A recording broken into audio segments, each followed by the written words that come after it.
Hi, welcome back to English 101.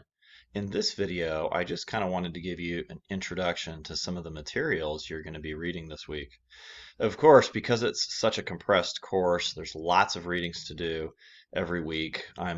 So far, I'm locating them all on one page to make it easy for you to keep track of them and do them strategically.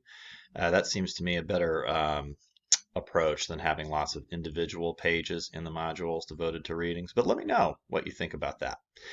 Anyhow, so let's talk about why I'm asking you to read what I've put in there, right? So the first big paper this semester is a rhetorical analysis paper. Rhetoric is one of the most important devices at a writer's disposal. This is what you use to convince people. This is how you get things that you want. It's a big part of our everyday life, everything from advertisements to uh, letters that you write to a prospective employer trying to get an interview. There's lots of different ways that you use rhetoric every day without even thinking about it. So let's talk a bit about what rhetoric is, and then that'll help you make sense of the readings that are headed your way on the next page. So I'm going to point at the first half of this presentation, or Prezi, while I talk. The link is also included on the page in case you would like to look at it more slowly on your own. All right, so let's get right into it. We'll review the second half in a later video.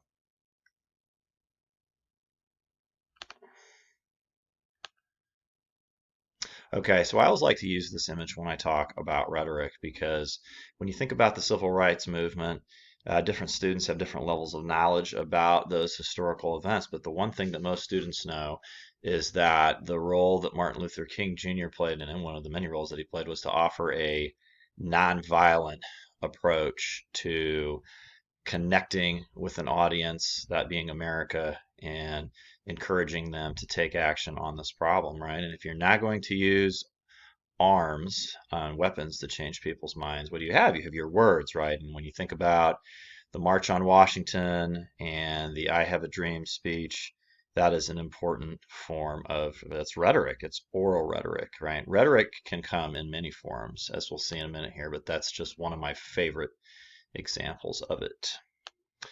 So here's definitions in case you like that. Rhetoric is a text that a creator uses to persuade an audience. Keep in mind, though, that when you're in English class, texts are not just textbooks. A rhetorical text is anything that involves language, right? So it could be an oral speech, like the I Have a Dream speech. It could be written rhetoric, like an op-ed. You're going to read some op-eds for me as part of your readings for this week. Or it could be multimodal, meaning that it uses both words and images. Think about advertisements you see on television.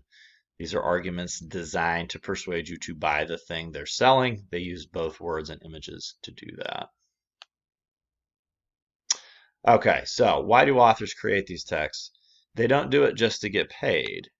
They do it to communicate with their audience about a problem, which they hope that the audience can do something about. Again, think about the civil rights movement and the actions that happened as a result of King's work and the many of other activists involved with Dr. King, right? If you can change the way people see the problem, you can drive them to take action, right? Of course, this is true for advertisements as well, only the action is a lot more simple. They just want you to buy the product, right? But the point is, authors create rhetorical texts to create some kind of change within a specific target audience. The readings about rhetorical considerations will help you think about what we mean by audience and why that consideration matters when you're writing anything, really. Okay, so here's the thing. If I'm going to have you do a rhetorical analysis, I have to have a specific rhetorical text that you're going to look at. The challenging thing, though, is that you can't look at the text in a vacuum. You have to understand the problem that the author of the text is responding to, right? So for the first major writing assignment, like it says here, you're going to analyze written rhetoric that was created as a response to the epidemic of CTE in the NFL. All right, so you'll have three different what are called op-eds, opinionated articles about the NFL. You will choose one to read, analyze, and write the rhetorical analysis paper about. You'll have practice with one of them on the discussion board this week. But the thing is, this is pretty hard to do if you don't know what chronic traumatic encephalopathy is, right? And why it matters in the NFL. And so, of course, there's a reading in the readings for this week from Aaron Shoemaker that will help you kind of understand why this is a pressing issue. And with that knowledge, you will be able to look at your chosen op-ed and come to understand the argument that your author is making about it. Because indeed, that's what analysis is. It is evaluating and explaining an author's argument. In that paper, you're not going to tell me whether you agree with them or not. There's no room for personal opinion there in analytical writing. The idea behind having rhetorical analysis assignments is it will help you become more conscious of how arguments work. Because in the second major paper, I'm going to ask you to write your own op-ed.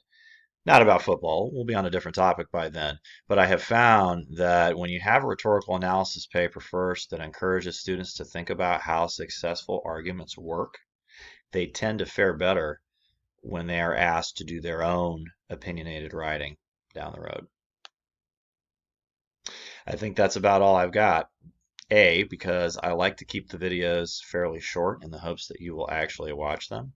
And B, because when we're going to start talking about analysis, we have to talk about the rhetorical appeals. And so I would encourage you to go ahead and do the readings about the appeals first, and then watch the video that is embedded into the modules after the readings.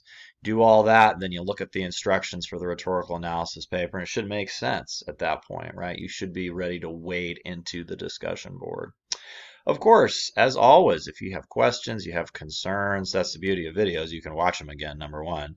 Or number two, hit the inbox button in Canvas, shoot me a message, or jump into my office hours. I will be emailing and or posting those in the Canvas module so that you can jump onto those. I'll be having them Monday, Tuesday, Wednesday, Thursday.